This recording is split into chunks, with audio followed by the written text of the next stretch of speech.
आदिवासींच्या न्याय हक्कासाठी गेल्या 1 ऑगस्टपासून 17 संवर्ग पेसा भरतीच्या मागणीसाठी सकल आदिवासी समाज कृती समितीच्या वतीने महाराष्ट्रभर चक्काजाम आंदोलन केले जात आहे। त्याचेच पडसाद कळवण सुरगाणा तालुक्यात देखील उमटले आहेत। गेल्या 3 दिवसांपासून कळवण सुरगाण्यात देखील हेच चित्र पाहायला मिळत आहे। तर या आंदोलनाला पाठिंबा देण्यासाठी गेल्या 1 ऑगस्टपासून आजपर्यंत सुरगाण्याचे नगरसेवक रमेश थोरात यांनी जाहीर पाठिंबा देत आंदोलनकर्त्यांत सामील झालेत। पेसा भरती संदर्भात सरकारने लवकरात लवकर निर्णय घ्यावा या मागणीवर अद्याप तरी रमेश थोरात ठाम दिसत आहेत। जोपर्यंत सरकार आमच्या मागण्या मान्य करत नाही तोपर्यंत मागे हटणार नाही असा ठोस पवित्रा देखील थोरात यांनी घेतलाय। तर या समाजासाठी सर्वांनी आपले पक्षभेद न ठेवता सर्वांनी एकत्र यावे असे आवाहन देखील यावेळी थोरात यांनी केले। बघूयात याबाबत बातचीत केली आहे आमचे प्रतिनिधी अनिल पवार यांनी। हा सर, नमस्कार। NTV न्यूज मध्ये आपलं स्वागत आहे। नमस्कार सर, नमस्कार। सर, काय सांगाल, गेल्या 1 ऑगस्ट पासून आपण आदिवासी 17 संवर्ग पेसा भरतीच्या आंदोलनामध्ये सहभागी झालात। आज आपण कळवण सुरगाणा तालुक्यात देखील आपण आदिवासी बांधवांसाठी रस्त्यावर उतरलात। काय सांगाल, सरकारकडून काही दिलासा मिळालाय का?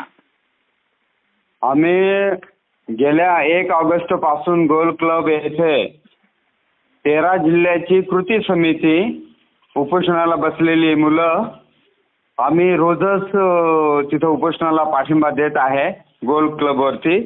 आणि त्यानंतर बऱ्याच दिवस वाट बघून सुद्धा सरकारच्या काही हालचाली झाल्या नसल्या कारणाने सर्व आदिवासी बांधवांनी ठरवलं की रस्त्यावर उतरायचं।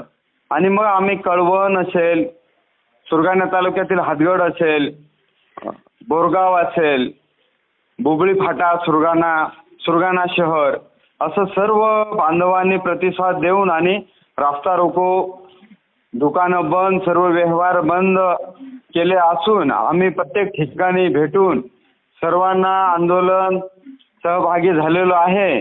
आणि अद्यापर्यंत सरकारचं कोणतंही अल्टिमेटम आलेलं नाही किंवा कोणतेही लेखी उत्तर मिळालेलं नाही। तरी जोपर्यंत हे सरकारचं काही मागण्या आमच्या ज्या 17 संवर्ग पेसा भरती जोपर्यंत होत नाही तोपर्यंत हे आंदोलन, चक्काजाम आंदोलन हे चालूच राहणार। आणि आम्ही सर्व आदिवासी बांधव प्रत्येक गावात खेड्यापाड्यातील मायबाप शेतकरी सर्व सहभागी आहेत। त्यासाठी आम्ही आतापर्यंत सर्वच आंदोलनामध्ये सहभागी होऊन आणि आमच्या हा 17 संवर्ग पेसा भरतीमध्ये सहभागी आहोत।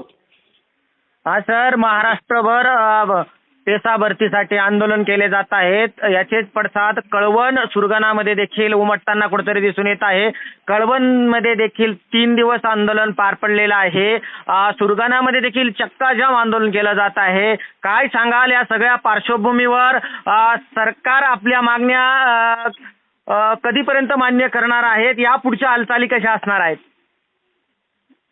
आतापर्यंत तरी काही पण एक स्टेटमेंट बघितलं देवेंद्रजी फडणवीस साहेबांचं की आम्ही लवकरच याच्यावरती, काल नाशिकच्या भाषणामध्ये काहीतरी क्लिप एक आढळली की आम्ही लवकरच याच्यावर तोडगा काढू। परंतु आम्हाला आतापर्यंत उपोषणाला बसलेल्या मुलाबाळांची काळजी आहे। आम्हाला आतापर्यंत ही गेली, आता हे 24-25 दिवस चालू झालेला आहे आणि सुरगाणा कळवणमध्ये पूर्णतः रस्ते बंद झालेले आहेत, चक्काजाम आंदोलन झालेलं आहे, पूर्ण व्यवहार ठप्प झालेले आहेत आणि वाहतूक वगैरे सगळंच बंद झालेलं आहे। लोक पूर्णतः रस्त्यावरती हजारोच्या संख्येने ठिकठिकाणी स्वतःहून लोक उतरलेले आहेत। तरी फार याचा परिणाम असं लोकांमध्ये दिसून येत आहे। आदिवासी पट्ट्यामध्ये पेठ असेल, हर्सोल असेल, नाशिक असेल, कळवण असेल, सुरगाणा असेल, वणी, बोरगाव हे सगळेच रस्ते जाम झालेले आहेत। आणि चक्काजाम आंदोलन, कोणीच रस्त्यावरून लोक उठायला, रात्र असेल दिवस असेल, उठायला तयार नाही।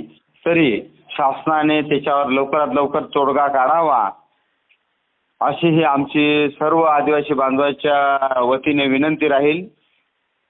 धन्यवाद सर, आपण NTV न्यूज मध्ये सामील झाल्याबद्दल धन्यवाद। धन्यवाद। प्रतिनिधी अनिल पवार, NTV न्यूज मराठी, कळवण, नाशिक।